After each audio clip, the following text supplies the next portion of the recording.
Okay, hello friends. So today we will see how many number of symmetric relations are possible on set A with n elements. So the main aim of today's video is to find out the number of symmetric relations on set A which is having n elements. For all a comma b belongs to the set A, if a comma b is in the relation R, which implies that b comma is also in the relation R. If this is the case, then the relation R is called a symmetric relation. Alright. So let's take an example. Let's say set A is 1, 2, 3. Cardinality of A equal to 3 here. And the relation R defined on set A. Okay, relation R is subset of A cross A, right? The elements of the set A is related to the elements of the set A itself. Okay, so in other words, we say that R is a subset of A cross A. So let's say here R is nothing but 1, 1, 1, 2, 1, 3. So the question is this relation R defined on the set A, whether it is a symmetric relation or not?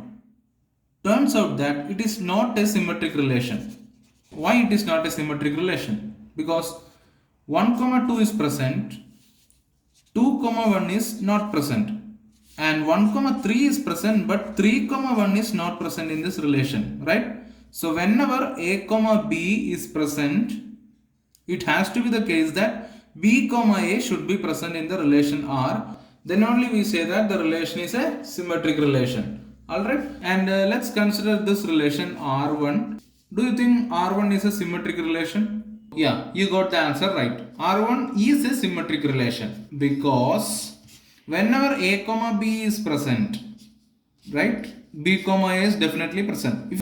So that's it. So we have just recalled what a symmetric relation is. Okay, let's consider the set A with n elements. Okay, let's say A has 1, 2, 3 and so on up to n. These are the elements on the set A. Question is, how many symmetric relations are possible on this set? That is the question. Now we know that a relation R defined on set A is subset of A cross A, and the relation R can be represented using a matrix, right? So 1, 2, 3 up to n, the rows and the columns are nothing but the elements of the set A, okay, which are 1, 2, 3 up to n. So we know that, let's call this matrix as M, okay. Now we know that cardinality of M, meaning that the total number of elements in this matrix is nothing but n square, right? N into n square. So there are n square entries in the matrix, right? N square entries in the matrix. It's a 0, 1 matrix basically. So whenever, let's say for an ijth entry of this matrix, okay, if it is 1, it means that I is related to j, okay, and if ij is 0, ijth entry's value is 0, it means that I is not related to j, okay. It's as simple as that.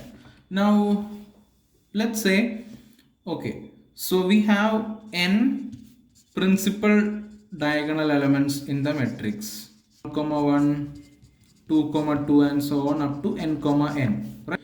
So even if 1, 1 is present in a relation, it doesn't affect whether that relation is symmetric or not, okay. So it can be there or it might not be there, okay.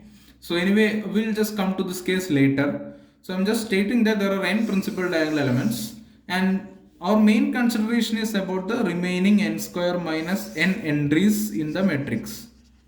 Okay, coming to the matrix part. So what I said was, so the diagonal elements, there are n elements, right? Now remaining, so the remaining entries are nothing but n square minus n. Alright, so n square minus n entries are there remaining. Now again, so suppose you fix any value here. So suppose 2 comma 1 is in the relation. Okay, then you put 1 here. For a relation to be symmetric, our main aim is to find number of symmetric relations, right? So we are only looking at how a symmetric relation can be formed. So let's say 2 comma 1 is present. So we put 1 here. Now for that relation to be symmetric, 1 comma 2 should be present, right? So you decide a value for any of these n square minus n by 2 entries. So okay, next observation is nothing but we have equal distribution of elements here as well as here. In this left bottom half as well as in the right, they are equally divided, right? So this cardinality is nothing but n square minus n by 2. So n square minus n by divided by 2 is the cardinality of the entries over here, and also n square minus n by 2 is the cardinality of the entries over here. Okay, I hope that's clear for everyone. So as an example, let's consider the case where n equal to 4. Okay, so the set A have 1, 2, 3, 4, 4 elements in it. Okay, so here is how we represent it using a matrix. Okay, this is nothing but the matrix M. Okay, now as I said, there are principal diagonal elements. N principal diagonal elements are there. 1, 1, 2, 2, 3, 3, 4, 4. Since here n is 4, we have 4 principal diagonal elements. Let's look at that case later. Now our case is nothing but we are looking at this entries over here as well as this entries over here. So as I said, you can observe that there will be n square minus n by 2 entries over here as well as n square minus n by 2 entries over here. Okay, so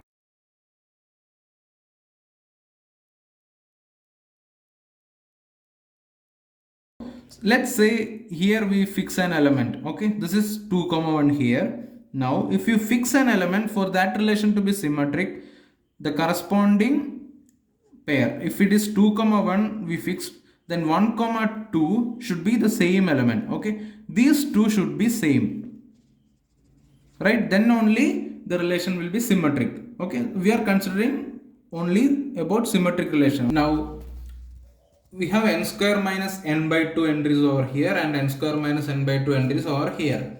Now so there are 2 raised to n square minus n by 2 options, right? So each of these entries, n square minus n by 2 entries, we can either give it value 1 or 0. So there are two options for each of the n square minus n by 2 entries.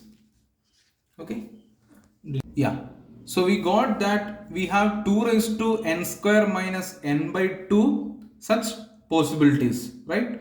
Because we have n square minus n by 2 entries in the left half or in the right half, right? So we can fix the elements in one of the half and that will get reflected in the other half, right? Because we are focusing on how many symmetric relations are there, right? So when you fix a value I comma j, the same value should come for j comma I. That's it. Okay, so for each ij we fix some value, correspondingly j comma I will also get the same value. Okay, so that's why we have only 2 raised to n square minus n by 2 possibilities from this part. Okay, now let's consider the principal diagonal elements, right?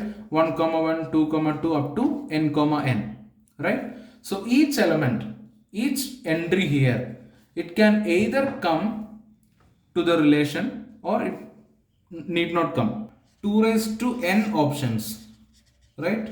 Each can either come to the relation or not come to the relation. It is not affecting it anyway, because you know that I comma I belongs to a relation means this is not violating our definition of a symmetric relation, because I is related to I, it's fine, right? So even if it doesn't come, that's also fine. So we have two options, right? Okay, either it will come or it will not come. There are two options. So we have 2 raised to n such possibilities. Now what we will do? Okay, so 2 raised to n options here. Okay. Now how we'll get the final answer? Here we apply the product rule. Okay, because for each of the 2 raised to n square minus n by 2 options, for each of them, for each of the value, we have 2 raised to n options for the principal diagonal elements, right? That's why the number of symmetric relations is going to be 2 raised to n square minus n by 2 into 2 raised to n. Okay, this is the total possible symmetric relations on a set A with n elements, which is going to be 2 raised to n square minus n by 2 plus n. Okay, which is going to be 2 raised to n square minus n plus 2n divided by 2, which is going to be 2 raised to n square minus plus n by 2, right? Minus n plus 2n is plus n, so 2 raised to n square plus n by 2, which is nothing but 2 raised to n into n plus 1 by 2. Okay, so the final answer is nothing but 2 raised to n square plus n by 2 or 2 raised to n into n plus 1 by 2. That is the total number of symmetric relations possible on a set A with n elements. Thank you and hope to see you in the next video.